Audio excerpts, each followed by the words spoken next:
Python के अंदर variables पढ़ने जा रहे हैं। वेरिएबल्स बेसिकली डेटा को स्टोर करने में यूज होते हैं। जैसे कि हमारे घर में बॉक्सेस होते हैं, हम उनके अंदर चीजें स्टोर करते हैं। सिमिलरली प्रोग्रामिंग लैंग्वेजेस में डेटा को स्टोर करते हैं वेरिएबल्स के अंदर। अब हमें पता है कि सर एक बक्सा हमारे घर के अंदर कहाँ पर रखा हुआ है और उसका कलर क्या है। उसी तरह से पाइथन के अंदर a variable is just like a box with a label on it, है ना। जैसे कि हम बचपन में पढ़ते थे मैथ्स के अंदर कि भाई x is equal to 1, y is equal to 2, ये सब क्या है, ये वेरिएबल्स ही तो है। तो जैसे x इज इक्वल टू 1 लिखा मैंने, तो x क्या है, वेरिएबल का नाम है, और 1 क्या है, नंबर है। लेकिन x इज इक्वल टू आपका नाम भी तो हो सकता है, समझ रहे हो। अब ये जो कहानी है x इज इक्वल टू 1 या फिर x इज इक्वल टू आपका नाम, ये कहीं स्टोर होगी जाकर आप कंप्यूटर के अंदर, उसको बोलते हैं मेमोरी लोकेशन। अरे सर आपके घर के अंदर जो बक्सा है जिसमें आपके खिलौने रखे हुए हैं, उसकी भी तो लोकेशन है घर में कि सर उस वाले कमरे के अंदर है, देखो जाकर ढूंढो। Similarly x is equal to 1 जो कि आप पाइथन में वेरिएबल क्रिएट करेंगे, उसकी भी तो लोकेशन होगी, उसको बोल देते हैं हम मेमोरी लोकेशन। तो सर टोटल 4 चीजें हैं वेरिएबल के अंदर जो हमें पता होनी चाहिए। उसका नाम क्या है, उसकी वैल्यू क्या है, किस तरह का डेटा हम रख रहे हैं, नंबर है या फिर कोई वर्ड है, एंड आखिरी मेमोरी लोकेशन। ठीक है, ये 4 चीजें होती है। और सर पाइथन के अंदर चीजें बहुत इजी हो जाती है। एक एग्जांपल देता हूँ आपको। मान लीजिए आप जावा लैंग्वेज पढ़ रहे हैं, ठीक है, और आप एक नंबर डिफाइन कर रहे हैं, तो आपको लिखना पड़ेगा int x is equal to 1। या फिर आप मान लेते हैं अपना नाम स्टोर करना चाहते हैं, आपका नाम है चिरकुट चवन्नी, आपने लिखा string x is equal to चिरकुट चवन्नी।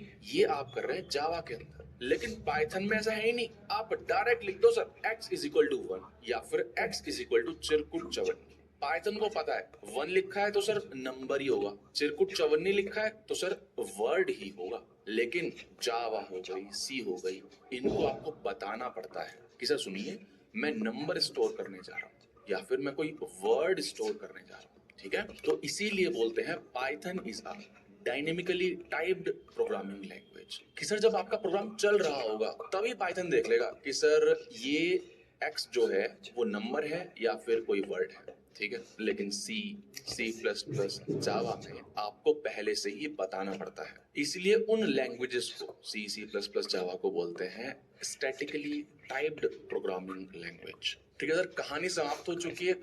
नॉट py, थोड़ा सा आपको ui सिंप्लीफाइड लग रहा होगा क्योंकि मैंने सारी चीजें हाइड कर दी हैं, क्योंकि मेरे को वीडियोस रिकॉर्ड करनी है, तो अननेसेसरी क्लटर क्रिएट करने का कोई मतलब बनता नहीं है। ओके, तो इस लेक्चर में हम वेरिएबल्स को पढ़ने जा रहे हैं। मैंने इंट्रो में आपको बता ही दिया है कि सर वेरिएबल होता क्या है। It's just like a box. आपको कुछ चीज स्टोर करनी है, आप क्या करोगे, आप बॉक्स में डाल दोगे। ठीक है, जैसे हम बचपन में करते थे x इज इक्वल टू 1, ये क्या है, ये एक वेरिएबल है, दैट्स इट।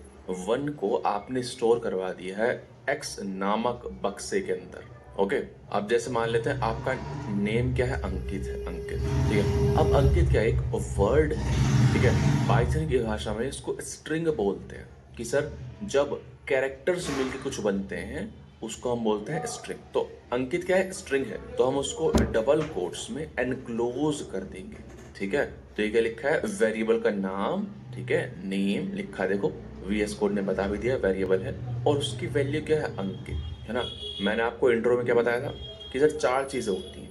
नेम होता है वेरिएबल का, उसकी वैल्यू होती है, मेमोरी लोकेशन होती है, एंड डेटा का टाइप होता है। ठीक है, तो नाम क्या है यहाँ पर x है, वैल्यू क्या है 1 है, मेमोरी लोकेशन होगी कुछ, अच्छी बात। डेटा का टाइप,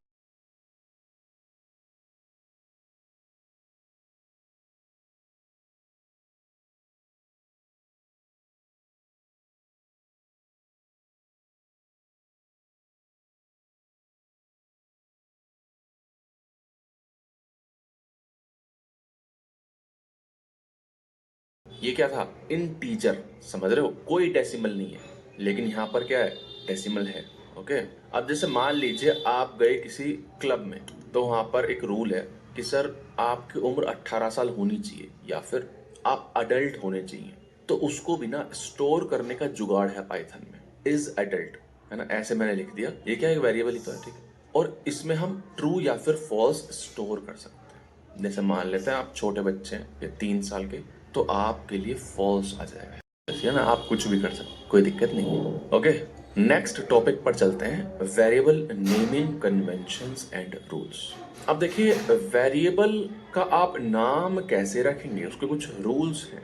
ओके, नाम में आपके लेटर्स आ सकते हैं, अपर केस या फिर लोअर केस, डिजिट्स आ सकती हैं, एंड अंडरस्कोर्स आ सकते हैं। ठीक है, तो आपके वेरिएबल के नाम में लेटर्स आ सकते हैं, डिजिट्स आ सकते हैं, एंड अंडरस्कोर्स आ सकते हैं। स्टार्ट होना चाहिए, मस्ट स्टार्ट विथ अंडरस्कोर या फिर लेटर। ठीक है, ध्यान रखना है, ध्यान क्या आपको पता चल ही जाएगा। Can not start with number. Okay, and case sensitive होती हैं यहाँ पर चीजें। रूल्स है ना, वेरिएबल नेमिंग रूल्स। अब मैं आपको बताता हूँ कन्वेंशन। ठीक है, कन्वेंशन का क्या मतलब है? कन्वेंशन का मतलब है कि सर स्टाइल, अंदाज। ठीक है, कि सर पाइथन की लैंग्वेज में क्या गुड प्रैक्टिस है, वेरिएबल के नामकरण की गुड प्रैक्टिस। ओके, सबसे पहले स्नेक केस। आप बोल रहे हो सर क्या बोल रहे हो, कहाँ से आप आ गए यहाँ पे? देखो मैं बताता हूँ, जैसे यूजर नेम है,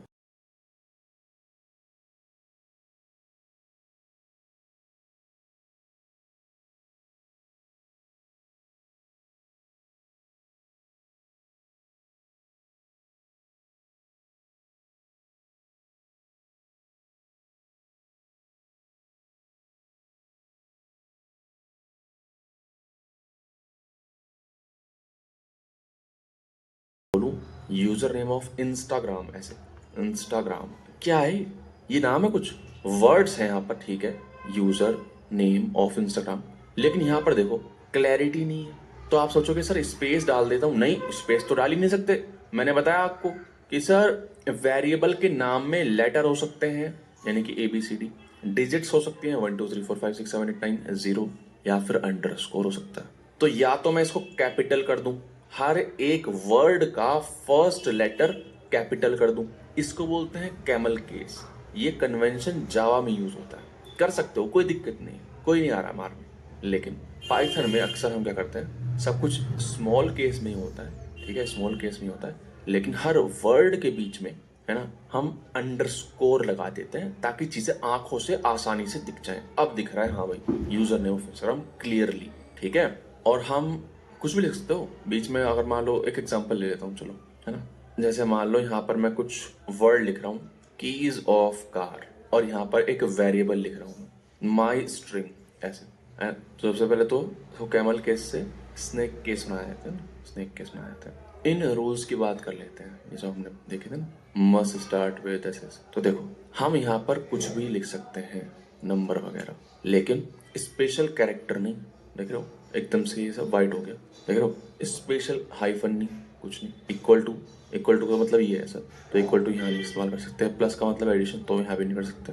ठीक है, ब्रैकेट्स का मतलब होता है कुछ, तो ये भी नहीं कर सकते। सर सुनिए मेरी बात, सिर्फ और सिर्फ लेटर इस्तेमाल कर सकते हो, स्मॉल या फिर कैपिटल, ABCD to Z, या फिर अंडरस्कोर। अंडरस्कोर आप कहीं भी लगा सकते हो, यानी कितने भी लगा सकते हो, कितने भी, स्टार्टिंग में लगाना है स्टार्टिंग में लगाना, कोई भी दिक्कत नहीं होगी। एक चीज आपने देखी कि जैसे मैंने अंडरस्कोर स्टार्टिंग में लगाया, तो VS कोड ने इसको थोड़ा सा फेड कर दिया है, वो हम बाद में देखेंगे क्यों किया। वही सब नेमिंग कन्वेंशन है थोड़े बहुत, और कि सर इसका मतलब कुछ हो रहा है, इसका मतलब कुछ हो रहा है। ठीक है, लेकिन वो बात की बात है। अभी तक तो इतना चल गया कि सर अगर आप कोई वेरिएबल का नामकरण कर रहे हैं, तो या तो लेटर रखिए, या अंडरस्कोर, या फिर नंबर।